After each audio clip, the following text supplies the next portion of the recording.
Pittsburgh at Las Vegas, it feels like both these offenses are just kind of spluttering and not really got going. We've got a 43 over under, but 99% of the cash again is on the under. I imagine that number's coming down. Anyone that you particularly like to get in your redraft lineups, Tom? George Pickens, I mean, he's seeing a better route tree than we've seen at any point in his career. You know, with Deontay Johnson not there, they're having to use him a bit better. So I don't mind Deontay Johnson. The Steelers are targeting tight ends at the second lowest rate in the league at just 12%. Pat Freiermuth, I think if you can find a better option, I probably would. But this Raiders defense, we talked about it in the Bills segment, like this Raiders defense can't stop anyone. They're just going to be bad all season. So if you need to start Pat Freiermuth, you can. Najee Harris, look, we're trying to warn you.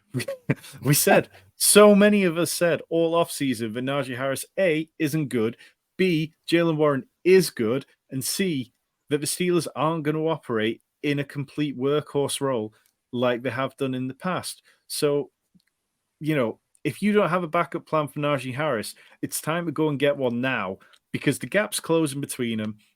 This week, we saw Mike Tomlin talk about how well Jaylen Warren played and how they need to get him more touches. And it's a natural progression to give him more touches as he progresses as a player. So definitely them. I mean, Josh Jacobs, you've kind of got to start. And I do think sooner or later that he is going to have a decent game. Devontae Adams, I believe, was back at practice yesterday and today. Jacoby Myers as well. So you can play them. I thought Hunter Renfrow might fill in for Jacoby Myers last week and be a good play, and that just turned out miserably. So apologies to anyone who followed that one. Then, yeah, I mean, Michael Mayer just doesn't seem to be a thing right now for the Raiders. So I don't think you were probably going to start him in redraft anyway. But if you were, there's probably better options out there. Yeah, I'm confused as to why a rookie tight end that you've brought in and given a significant role in week one in terms of snaps, you're going to suddenly start shrinking his role when you've got receivers missing. I can't get my head around that usage. Josh Jacobs, we talked about a little bit earlier. I think he's a really nice buy in terms of dynasty, redraft, whatever.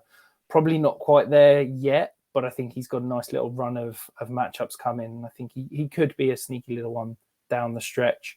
You look at his usage and, he's going to get there, I think.